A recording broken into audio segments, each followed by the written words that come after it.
Hey guys, welcome back to the channel, and today we are talking about issue 3 of Venom.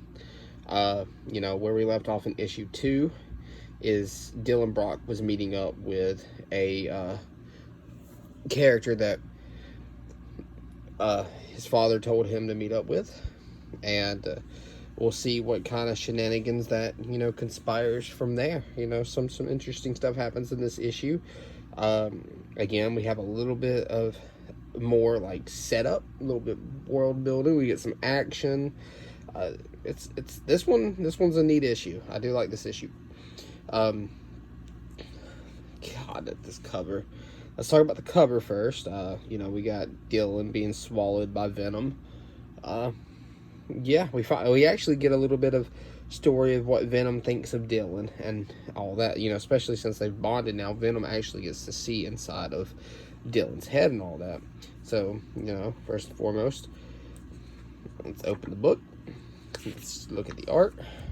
Solve Boba Fett's word search. So, we talk about, like, right here, this guy wants to, pretty much, he wants to experiment. He wants to change the shape of symbiote. See what happens if you poke too many holes into it. What happens if you stress it out too much? What will it become? Stuff like that. He wants to know what happens when you push a symbiote to the limits, pretty much. He talks about when Noel invaded, which, if you haven't read Donny Cates' Venom run, that's where Noel was introduced. I highly recommend it. Donny Cates' Venom run is phenomenal. Probably the best in Venom's history. It's that good. Again, let's talk about the artwork. The artwork in the series is phenomenal. Like I said, I don't prefer it over Ryan Stegman's, but it is very good.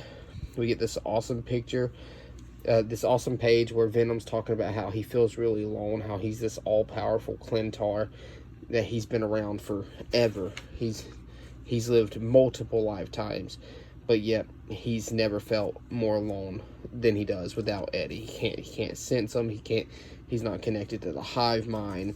He's just lonely. And then we were here with Eddie Brock's, informant.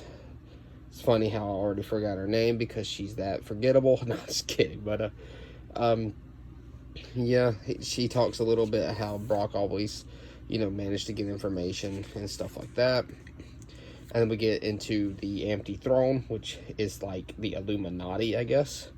There's so many like conspiracies, and look, we got this image of Beyond right here. And if y'all don't know, that was an entire story arc that was happening to Spider-Man at that time. It's like, I don't even know if she realizes that Sleeper's a symbiote, but like, the cat head looks like he has 4 eyes. So they have a plan to infiltrate this area and get some files on Eddie and all that, and that's what they do.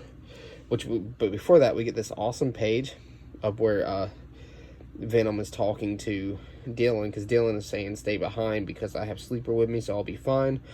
And Venom asks, like, what do you see when you look at me? Do you see a dog, or do you see a powerful Clintar monster that can eat you whole?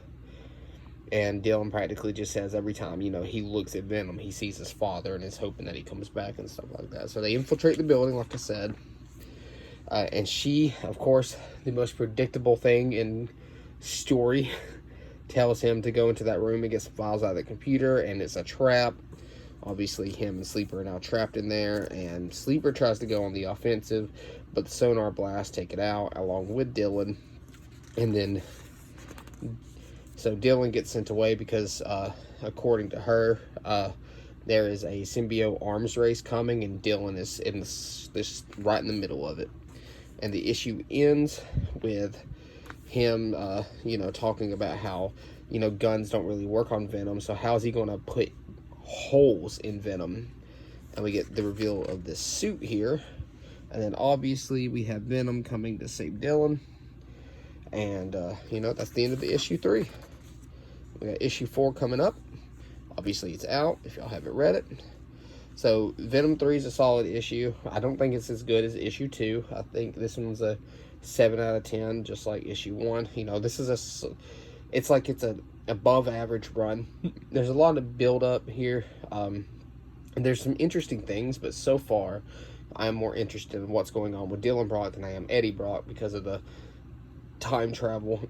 And I care more about Venom than I do most of them. So I want to see more Venom in my Venom book and less space time travel. But again, the payoff could be huge. The payoff could be absolutely incredible. So I'm going to put my trust in the writers and creative team behind this run and see where it goes. I'm in for the long road here, the long haul. I'm going to pick up every issue of this run. I'm going to, this is behind, the guy that makes this is the same guy that did Immortal Hulk, which was, from what I've heard, is an incredible Hulk story. So we will see. Anyways, that's issue 3 of Venom. I'll do a review on 4 as soon as I can. I don't know if I'm going to take a break, like a day break or not. But until then, I'll catch y'all later in the next video. Like and subscribe. We're on the road to 75 subscribers. Saying that number sounds unbelievable. Something that the fact that I have over 60 subs now is incredible. It's such a small amount, but like, I love making these videos and talking about comic books, guys. Like, you don't understand how much I actually love talking about my hobby here. Anyways, I'll catch y'all later. Thanks for watching.